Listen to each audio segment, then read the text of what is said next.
قد جاء مهديكم وظهرت آية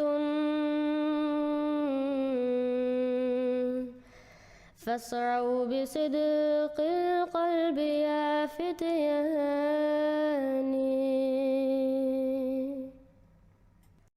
Assalamu Alaikum wa rahmatullahi wa barakatuhu.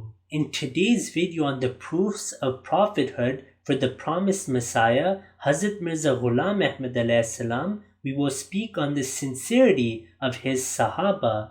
One of the signs mentioned for the truthfulness of the Prophet Muhammad sallallahu alaihi wasallam is also the sincerity of his Sahaba, and we see this sign fulfilled beautifully in his Messiah. Hazrat Ahmad alayhi salam was alone and no one even knew where Qadian was. However, by the end, he had hundreds of thousands of followers. He was sent to a people who had given up the faith altogether. Even the Muslim scholars were leaving Islam for Christianity. Allah the Almighty gathered the pure Muslims and showed them heavenly signs in favor of the Messiah. Some Muslim scholars even became atheists and returned to Islam because of the works of the promised Messiah alayhi salam. The Sahaba wholeheartedly believed in him and followed him and were ready to sacrifice their lives for him. By accepting Hazrat Ahmad alayhi salam, they had absolutely nothing to gain in the worldly sense.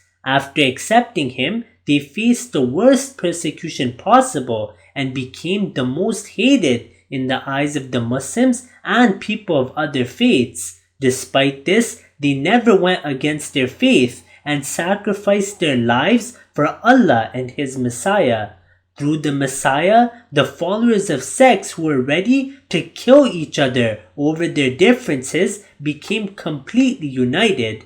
I will speak of 3 companions today. We start with Hazrat Hakim Maulvi Nuruddin, may Allah be pleased with him, who later became the first Khalifa of the community. He was a renowned scholar of Islamic studies and had mastery over Urdu, Persian and Arabic. He also knew Hebrew. He had his own religious school where the Quran and the Hadith were taught. In 1885, while still working as a physician in Jammu, Hazrat Hakim Maulvi Nuruddin radiallahu anh came across a poster published by the promised Messiah alayhi salam with respect to his claims. Immediately, he set foot for Qadian to meet him in person. On seeing him face to face, his heart immediately accepted the truthfulness of the claimant, and he was ready to sacrifice his life for him. His present stay in Qadian was brief, but he soon returned to the little hamlet.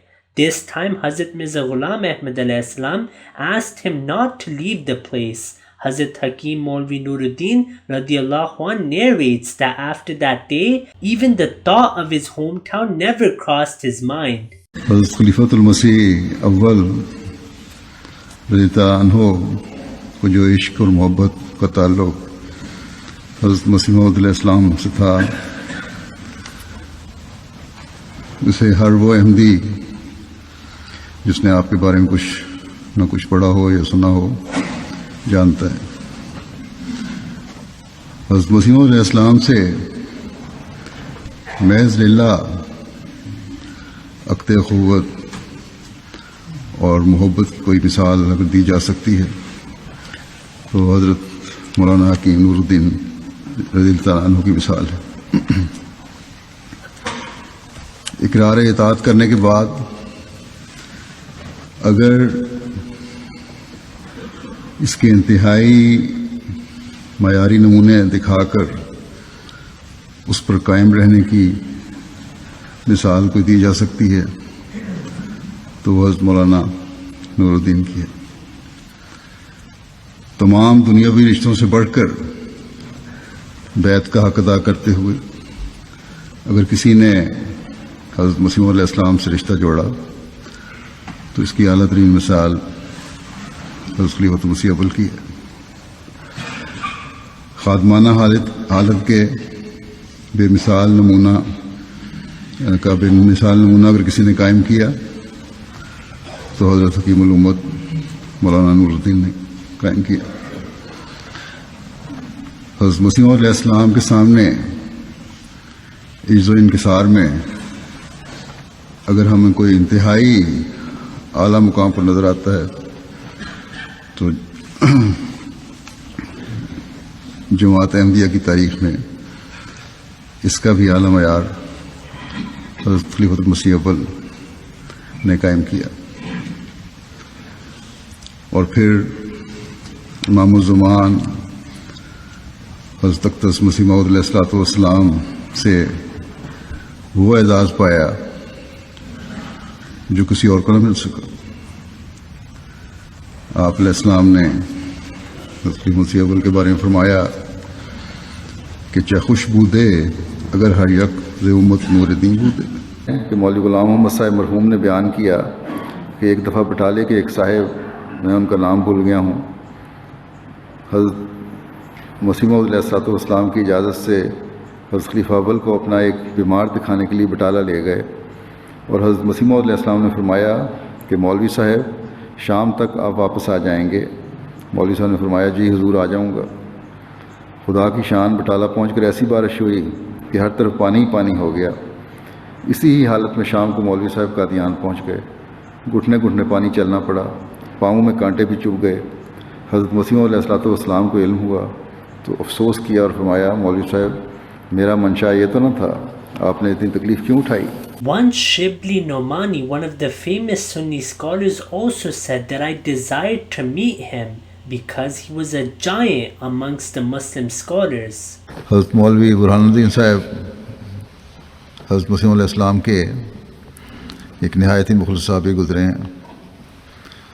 ان کے بارے میں بیان فرماتے ہیں کہ احمدیت سے پہلے وہ وہابیوں کے مشہور عالم تھے اور ان میں انہیں بڑی عزت حاصل تھی. جب احمدی ہوئے تو باوجود اس کے کہ ان کے گزارے میں تنگی آ گئی، پھر بھی انہوں نے پرواہ نہ کی اور اسی غربت میں دن گزار دیے. بہت ہی مستغنی المزاج انسان تھے. انہیں دیکھ کر کوئی نہیں سمجھ سکتا تھا کہ یہ کوئی عالم ہے، بلکہ بظاہر انسان یہی سمجھتا تھا کہ یہ کوئی بہت ہی مزدور پیشہ کمی ہے. بہت ہی منکسر طبیعت کے آدمی تھے. حضرت مسلم فرماتے ہیں کہ مجھے ان کا ایک لطیفہ ہمیشہ یاد رہتا ہے. حضرت مسیح علیہ السلام جو سیالکوٹ تشریف لے گئے اور وہاں سخت مخالفت ہوئی، تو اس کے بعد آپ جب واپس آئے تو مخالفوں کو جس شخص کے متعلق پتہ لگا کہ یہ احمدی ہے، اسے سخت تکلیفیں دینی شروع کر دیں. مولوی برہان الدین صاحب بھی حضرت مسیح علیہ السلام کو ٹرین پر سوار کرا کے اسٹیشن سے واپس جا رہے تھے کہ لوگوں نے ان پر گوبر اٹھا اٹھا کر پھینکنا شروع کر دیا، اور ایک نے تو گوبر آپ کے منہ میں ڈال دیا. مگر وہ بڑی خوشی سے اس تکلیف کو برداشت کرتے گئے، اور جب بھی ان پر گوبر پھینکا جاتا تو بڑے مزے سے کہتے کہ اے دن کتوں، اے خوشیاں کتوں. اور بتانے والے نے بتایا کہ ذرا بھی ان کی پیشانی پر بل نہ آتا.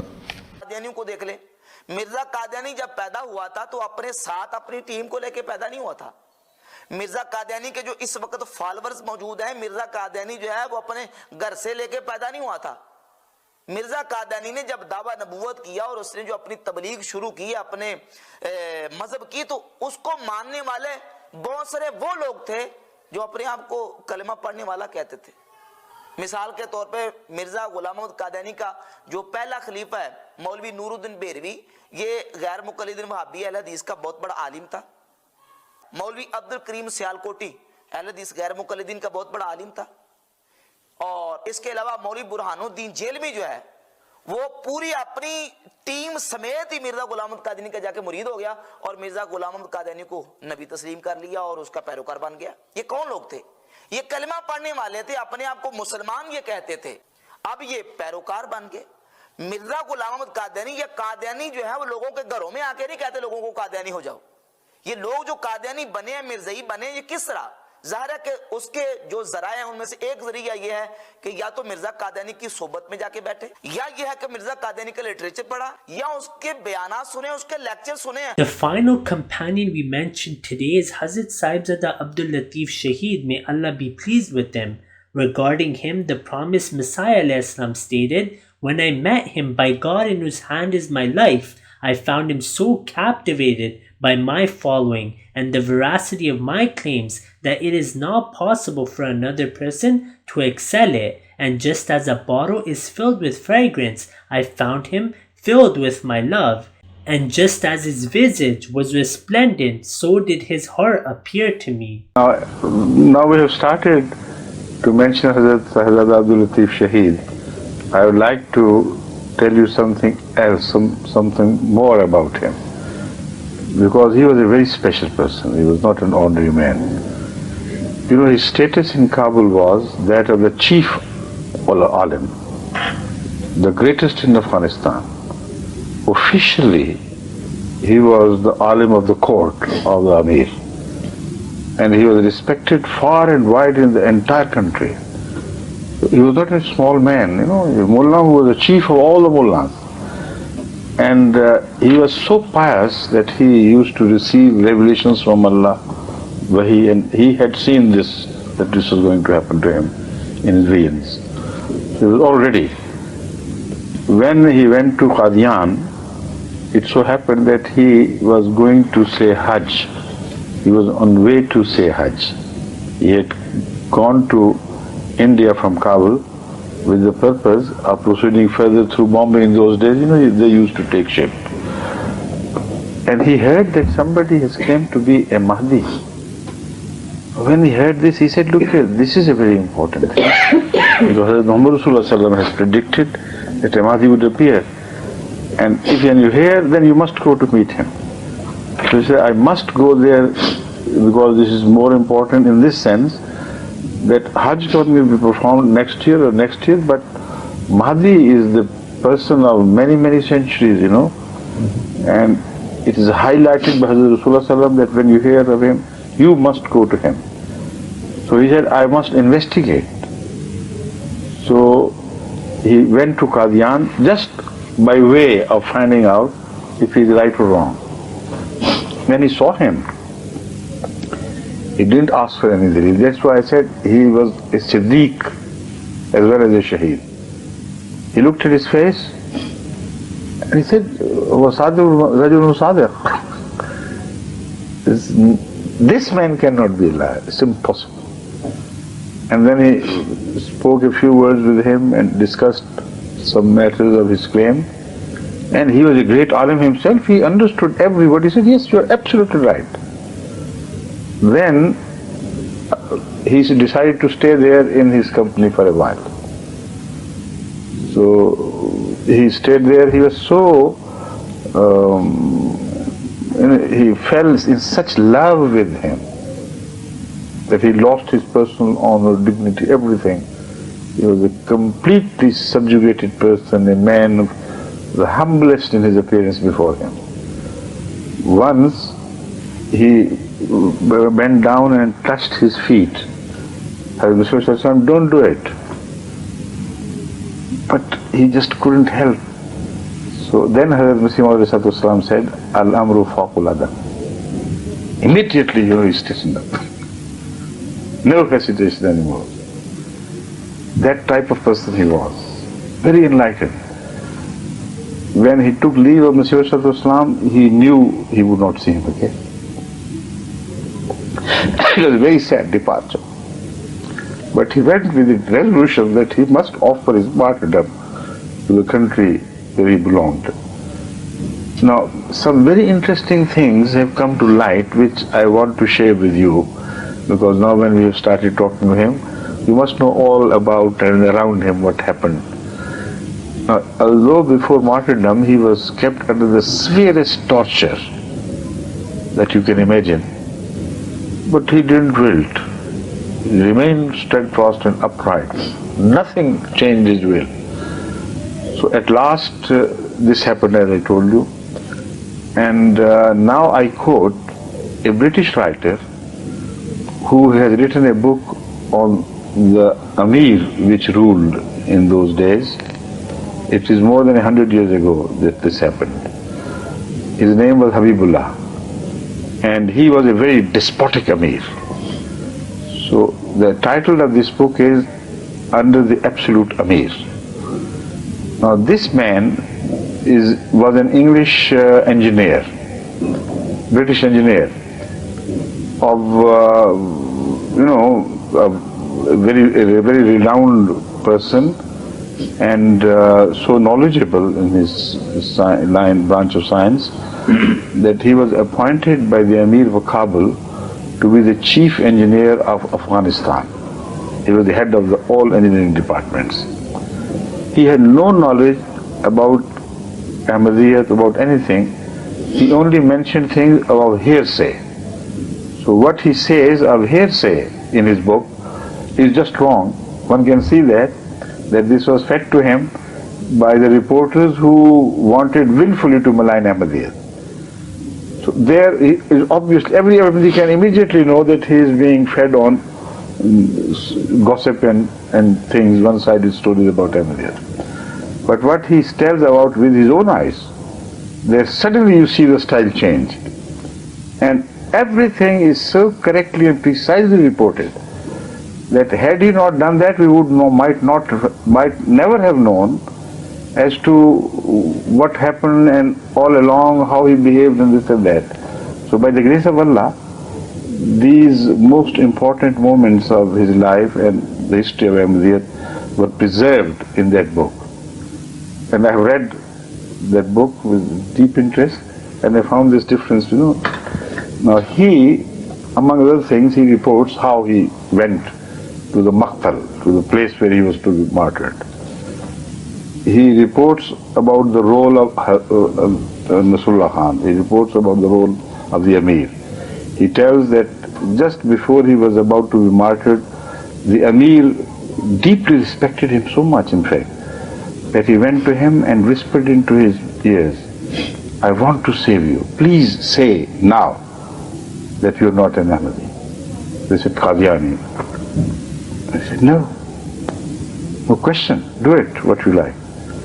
And then he says that Amir told him, "All right, I'll announce it myself. You are not saying anything." He said, "You will not permit it to do that. Otherwise he would shout back that Amir is lying." So he left no room for the Amir to help him in any way, because it was related to his change of his beliefs. And then he says when he was walking the streets, he was bound hand and foot with heavy chains, and he walked with such dignity that it is rare to see such dignity in a man like he was.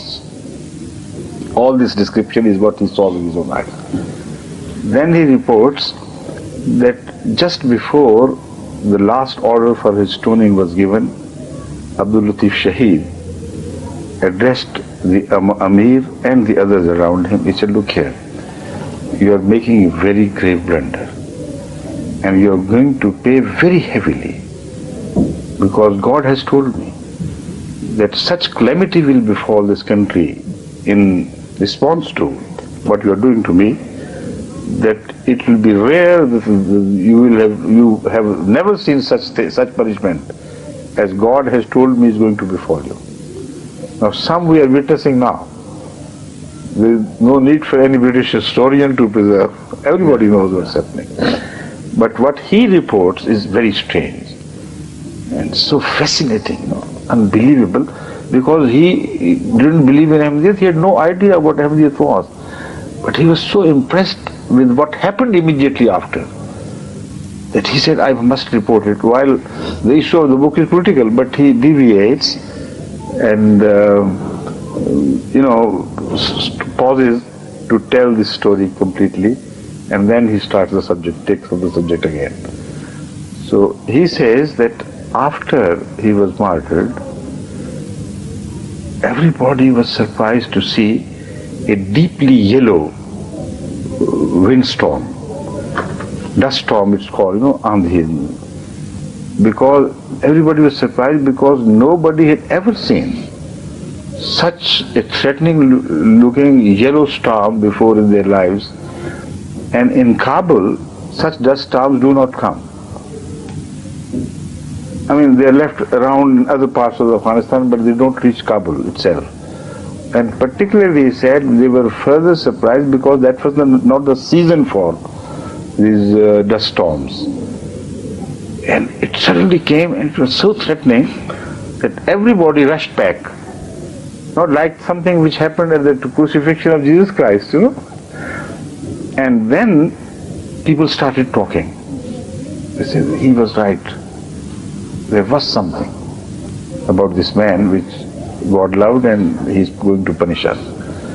Then he said, within a few days' time, suddenly cholera erupted and struck Kabul and the areas around, despite the fact that there was no season for cholera. So he said people started dying in streets, in homes, everywhere, and that cholera was so punishing that the people died in absolute torture. Now, the interesting thing is yet to come. He said the Amir of Kabul, not Afghanistan, this Nasrullah Khan, who was mainly instrumental for this cruelty to him, he was afraid. He was scared.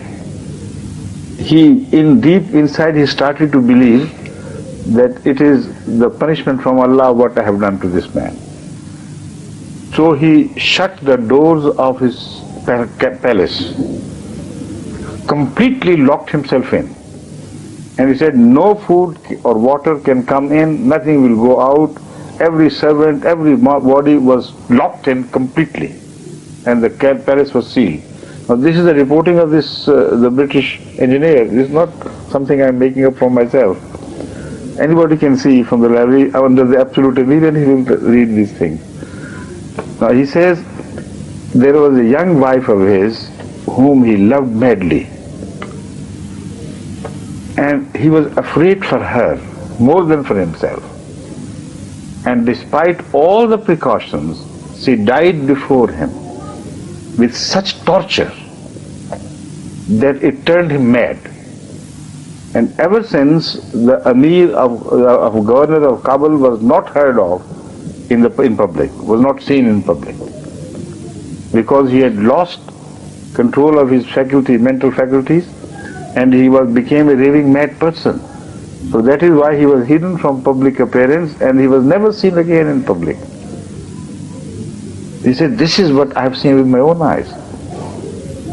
I don't know what happened, why it happened, but I stand witness to this, that as the Shaheed said, exactly, even more surprisingly, punishing the punishment of God and wrath of God befell that country. Now that is what he knew, and his knowledge was limited to that time. What we know is that ever since Afghanistan has never had any moment of peace. The bloodshed which continues now is inexplicable. There is no Russian presence, no threat to Islam in any way. But they are fighting with each other, one after the other. One group is fighting the other, and the third is created, and they also join in. And there doesn't not seem to be any prospects of peace in Afghanistan, and yet they do not understand. Those of the followers of Hazrat Abdul Latif Shaheed who belong to his family, they are honored by Allah, and they are found everywhere in the world in such high places of honor and dignity, professionally, otherwise. But that part of the family which didn't follow him are still living like paupers in the same old area. So strange things have happened on either side, on the punishing side as well as the rewarding side. So this was not an ordinary shahada, it was a great shahada. Right? If you have not yet subscribed, make sure to subscribe and click on the bell icon so you can get notifications for every new video. Also make sure to like and comment on the video and follow on Twitter and Instagram.